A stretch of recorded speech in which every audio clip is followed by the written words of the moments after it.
بسم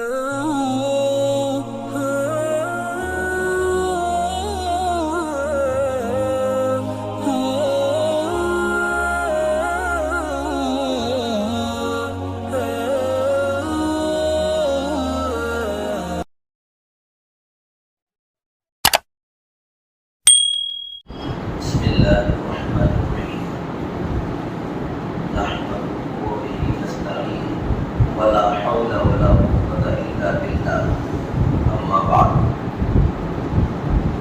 قال الإمام الطحاوي ونؤمن بالكرام الكاتبين وإن الله قد جعلهم علينا حافظين. آج کا پہلا عقیدہ یہ ہے اللہ نے ہم انسانوں کو دنیا میں پیدا فرمایا ہے تو ایک دن ہمیں مرنا ہے اور پھر کل قیامت کے دن اللہ کے سامنے اپنی زندگی کا حساب دینا ہے. ایک دن مرنا ہے اور کل قیامت کے دن اللہ کے سامنے اپنی زندگی کا حساب ہم سب کو دینا ہے. تو وہ حساب کیسے دیں گے؟ تو اللہ نے فرشتوں کو ہم پر مقرر فرما دیا ہے. فرشتوں کو ہم پر مقرر فرما دیا ہے. یہ فرشتے ہمارے ساتھ موجود ہوتے ہیں اور جو کچھ بھی نیکی اور برائی ہم کرتے ہیں وہ فرشتے ہمارا ہر عمل، ہمارا ہر کام فرشتے نوٹ کرتے جا رہے ہیں. ہماری زندگی کا ہر عمل لکھا جا رہا ہے، محفوظ کیا جا رہا ہے. اللہ نے اس پر جو ہے فرشتے مقرر فرما دیے. کل قیامت کے دن جب ہم اللہ کے حضور پیش ہوں گے تو اس وقت ہمارا نامہ اعمال ہمارے ہاتھ میں پکڑا دیا جائے گا.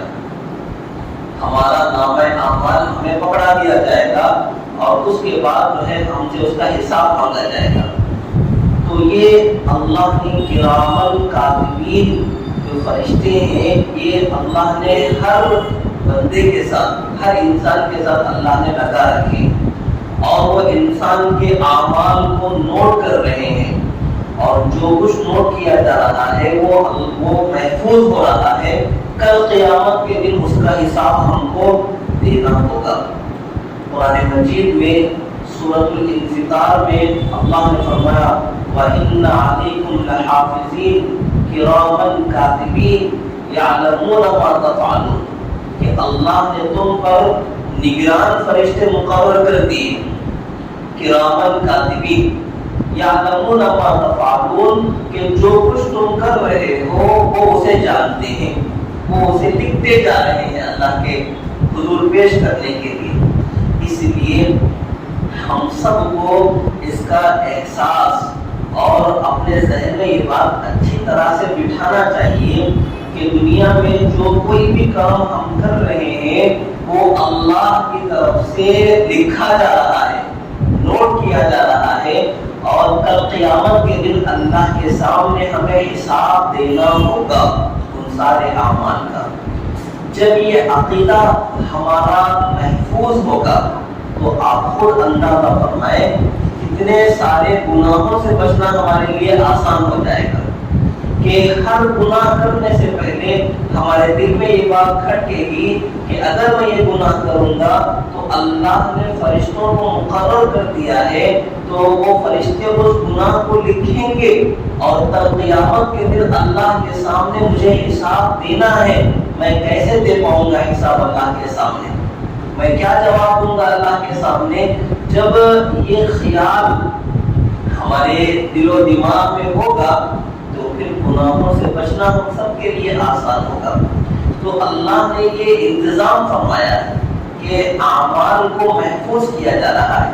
اب دیکھیے ان فرشتوں کو کرامن کاتبین، ان فرشتوں کو ہم نے دیکھا نہیں ہے، ہم نے اپنی آنکھوں سے دیکھا نہیں ہے، نہ ہمیں وہ محسوس ہوتے ہیں.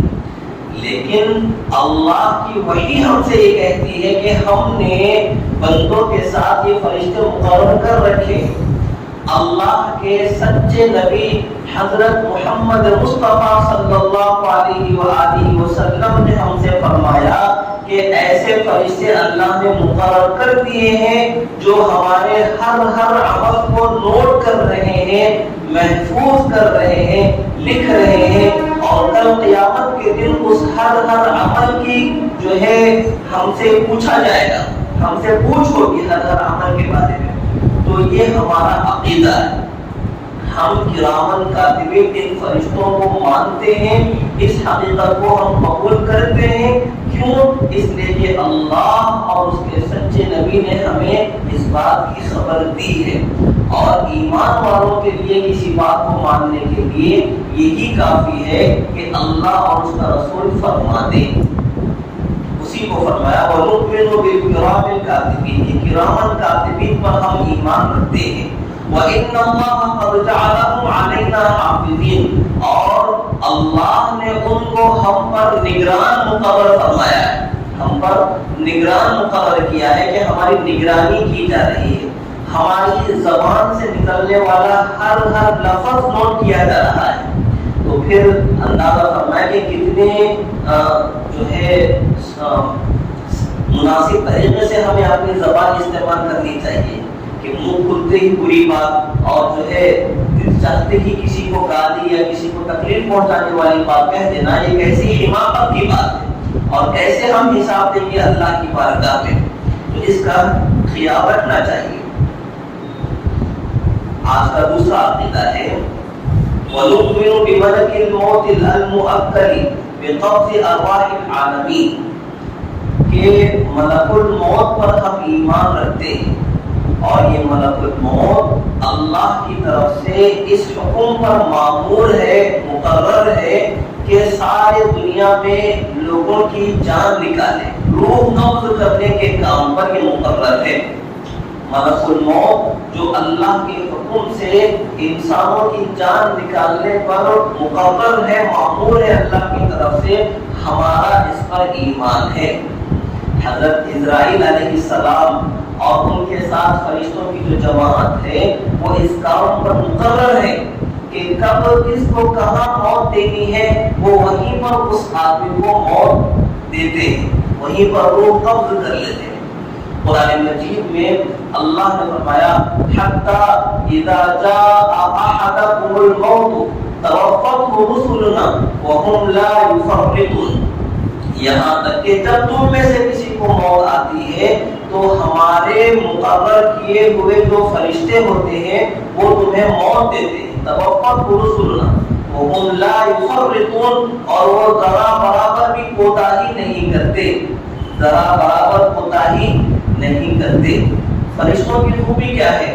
لا یعصون اللہ ما امرهم ویفعلون ما یؤمرون، کہ اللہ کی نافرمانی کبھی نہیں کرتے، جو حکم ان کو دیا گیا ہے بس اسی میں لگے رہتے ہیں۔ قرآن نے بتایا ہے فرشتوں کی خوبی۔ تو ملک الموت جو جان نکالنے پر مامور ہے، اس پر بھی ہمارا ایمان ہے۔ قرآن مجید نے یہ بات ہم کو فرمائی ہے، اللہ کے حبیب محمد مصطفیٰ صلی اللہ علیہ وآلہ وسلم نے ہمیں اس بات کی تعلیم فرمائی ہے، اسی لیے ہمارا پورا ایمان ہے اس بات پر کہ ملک الموت حق ہے، جان نکالنے کے فرشتہ اللہ کی طرف سے مقرر ہے، یہ بات حق ہے۔ آج کا عقیدہ نمبر 3 وَنُؤْمِنُ بِعَذَابِ الْقَبْرِ وَنَعِيمِهِ لمن كان لذلك أهلا وبسؤال المنكر ونكير للميت في قبره عن ربه ونبيه ودينه على ما جاءت به الأخبار عن رسول الله صلى الله عليه وسلم وعن أصحابه رضي الله عنهم أجمعين، والقبر روضة من رياض الجنة أو حفرة من حفر النار۔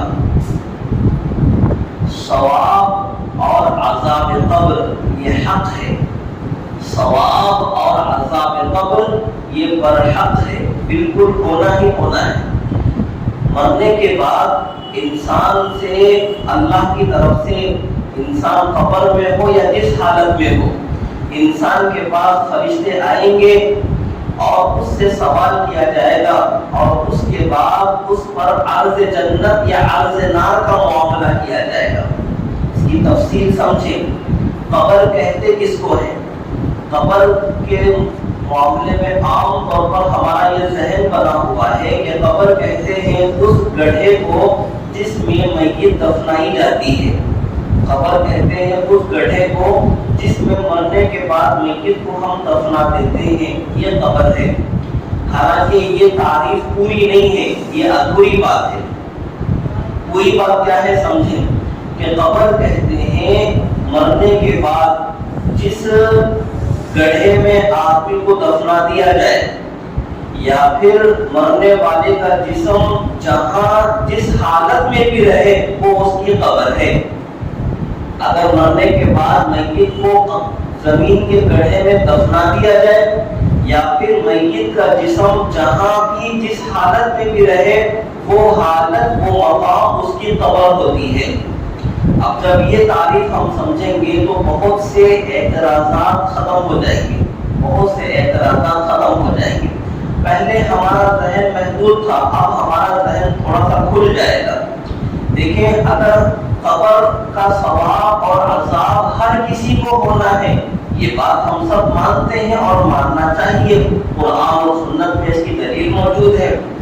لیکن اگر قبر کی تعریف ہم صرف اتنی کریں کہ جو گڑھے ہوتا ہے، جس گڑھے میں میت کو چھپا دیا جاتا ہے، اس گڑھے کا نام قبر ہے، تو پھر سوال ہوگا کہ بھائی کوئی آدمی جلا دیا جائے، جلانے کے بعد اس کی راکھ جو ہے دریا میں بہا دی جائے، اس کی قبر کہاں ہے؟ اس کی قبر کہاں ہے؟ تو کیا ایسے آدمی کو ثواب اور عذاب قبر نہیں ہوگا؟ ایک سوال کھڑا ہو جائے گا سامنے۔ کوئی آدمی سمندر میں گر گیا اور مچھلیوں کی خوراک بن گیا، مچھلیوں نے اس کو کھا لیا، تو ایسے آدمی کی قبر کیا ہوگی؟ اس کا ثواب اور عذاب قبر کیسے ہوگا؟ ایک آدمی جنگل میں تھا، اسے کسی شیر نے یا بھیڑیے نے کھا لیا اور ہضم کر لیا، تو ایسے آدمی کی قبر کیا ہوگی؟ اس کا ثواب اور عذاب قبر کا کیا بنے گا؟ یہ سوالات کھڑے ہو جائیں گے نا۔ تو اگر ہم نے قبر صرف گڑھے کو مانا ہے تو پھر یہ سوالات کا جواب ہم سے نہیں بن پائے گا۔ اسی لیے قبر کی تعریف ہمیں پوری سمجھنی پڑے گی کہ قبر کہتے ہیں مرنے کے بعد میت کا جسم اگر دفنا دیا جائے زمین پر، تو دفنانے کے بعد اس گڑھے کو یا پھر جہاں بھی جس حالت میں بھی رہے اسی حالت کو قبر کہتے ہیں۔ چاہے وہ مچھلیوں کی غذا بن جائے، چاہے وہ جنگل کے جنگلی جانوروں کی غذا بن جائے، یا پھر اس کو جلا کر دریا میں بہا دیا جائے، اس کے جسم کے ذرات جہاں بھی جس حالت میں بھی رہیں گے وہ حالت ہی اس کی قبر ہے۔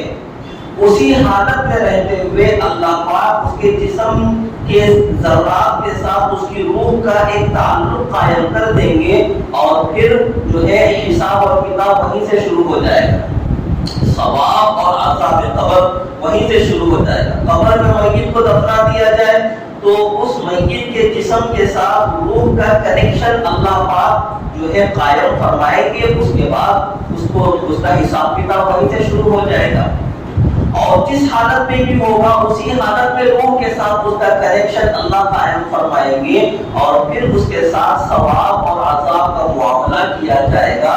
یہ ہے قبر کا مکمل کانسیپٹ جو میں نے آپ کے سامنے رکھا ہے۔ یہ پوری تعریف ہے کہ اس طرح سے اگر ہم بات کو سمجھیں گے اور سمجھائیں گے تو پھر کوئی اعتراض جو ہے قبر کی تعریف پر نہیں ہوگا، کوئی اعتراض ثواب اور عذاب قبر کی جو ہے عقیدہ ہے ہمارا، اس پر کوئی اعتراض نہیں ہوگا۔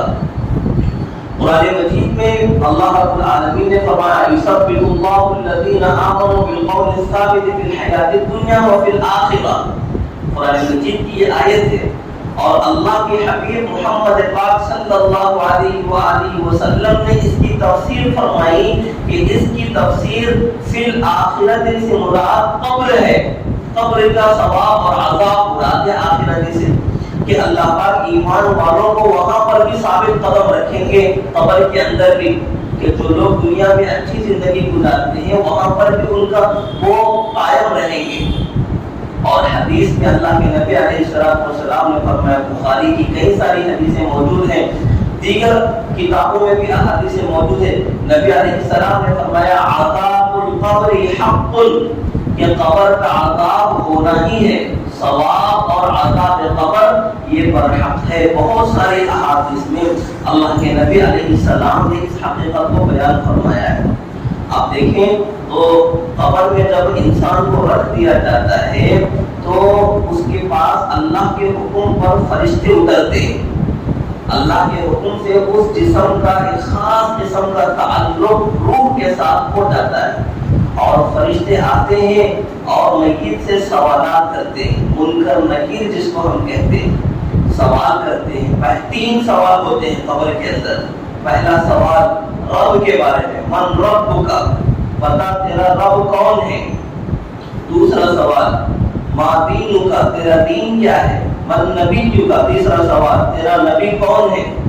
تو یہ 3 سوالات وہاں پر ہوں گے قبر میں۔ تو جو بندہ ایمان والا دنیا میں اچھی طرح سے زندگی گزارے گا، ہر قسم کے کفر اور شرک سے بچتے ہوئے، اعمال کی پابندی کرتے ہوئے زندگی گزارے گا، تو وہاں سوالات کا جواب دینا اس کے لیے آسان ہو جائے گا۔ جب اسے سوال ہوگا من رب کا، تیرا رب کون ہے، وہ کہے گا اللہ۔ جب اسے کہا جائے گا کہ من نبی کا، تیرا نبی کون ہے، وہ کہے گا محمد رسول اللہ۔ اور جب اسے کہا جائے گا ما دین کا، دیننا اسلام، وہ اپنے اسلام کا بتا دے گا۔ تو یہ سوالات وہاں پر ہونے ہیں۔ تو جو سچا اور مضبوط ایمان والا ہوگا اس کے لیے سوالات کے جوابات آسان ہوں گے، اور جو دین میں مضبوط نہ ہو تو پھر وہاں اس کی زبان ہل نہیں پائے گی، وہ ان سوالوں کے جوابات نہیں دے پائے گا۔ تو جو لوگ دین میں مضبوط ہوں گے وہ دے پائیں گے سوالوں کے جوابات۔ اسی کو قرآن میں اللہ نے فرمایا یثبت اللہ الذین آمنوا بالقول الثابت فی الحیاۃ الدنیا وفی الآخرہ۔ ایمان والوں کو، مضبوط اور سچے ایمان والوں کو دنیا کی زندگی میں بھی اللہ پاک ثابت قدم رکھیں گے، اور قبر میں بھی اللہ ثابت قدم رکھیں گے ایمان والوں کو۔ تو یہ تفصیلات ہیں۔ تو اگر قبر کے گڑھے میں جسم کو دفنا دیا جائے تو اس گڑھے میں دفنانے کے بعد، یا پھر انسان کا جسم جہاں بھی جس حالت میں بھی ہو اس کے بعد اللہ کی طرف سے فرشتے آتے ہیں، اس کے جسم کا روح کے ساتھ تعلق قائم ہوتا ہے۔ اب وہ تعلق کی کیفیت کیسی ہوگی اللہ جانے، ہمیں نہیں معلوم، ہم اس کا اندازہ نہیں کر سکتے کہ یہ غیبی باتیں، یہ غیبی حقیقتیں، اور غیبی حقیقتوں کو ماننا پڑتا ہے، سمجھنا ضروری نہیں ہوتا، غیبی حقیقتوں کو ماننا پڑتا ہے۔ اللہ رب العالمین نے قرآن میں فرما دیا، اللہ کے نبی علیہ السلام نے احادیث مبارکہ میں یہ حقیقتیں بیان فرما دی، یہی کافی ہے ماننے کے لیے۔ ہمیں کسی قسم کی سائنٹیفکلی دلیل یا کسی سائنٹسٹ کے جو ہے تصدیق کرنے کی ضرورت نہیں ہوگی کہ سائنٹسٹ لوگ کہیں گے تو ہی مانیں گے، سائنس نہیں کہے گی تو نہیں مانیں گے، نہیں مانیں گے، ہمیں اس کی ضرورت نہیں ہے۔ وحی کے مقابلے میں سائنس کی کوئی حقیقت نہیں ہے۔ جہاں سائنس کی دوڑ ختم ہوتی ہے اس سے بہت آگے چل کر وحی کا راستہ شروع ہوتا ہے۔ وحی اور سائنس عقل کا کوئی جوڑ نہیں ہے۔ انسان کی عقل تو بہت چھوٹی ہے، بہت محدود ہے، جو چیز اس کے سمجھ میں نہیں آتی ہے وہ اس کا انکار کر دیتا ہے۔ انسان کی سوچ بہت چھوٹی ہے، بہت چھوٹا دماغ انسان کا ہے، تو تھوڑی سی کوئی چیز سمجھ میں نہیں آتی ہے تو انسان اس چیز کا انکار کرنے لگ جاتا ہے۔ اب دیکھیں عقل جہاں ختم ہوتی ہے اس سے بہت اوپر جا کر وحی شروع ہوتی ہے، غیبی تعلیمات شروع ہوتی ہے۔ اب سب جانتے ہیں اللہ کو ہم نے دیکھا نہیں ہے، لیکن اللہ کو ہم مانتے ہیں کہ نہیں؟ اللہ کو ہم مانتے ہیں حالانکہ ہم نے دیکھا نہیں۔ ہماری عقل ہم سے سوالات بہت کرتی ہے لیکن ہم ان سوالات کو چھوڑ دیتے ہیں، باقی سب چیزیں بعد میں۔ اللہ ہے، موجود ہے اور صرف ایک ہے، عقل کے مقابلے میں ہم مانتے ہیں۔ جنت اور جہنم کو ہم نے دیکھا نہیں ہے لیکن پھر بھی ہم مانتے ہیں کہ موجود ہے، جنت اور جہنم موجود ہے۔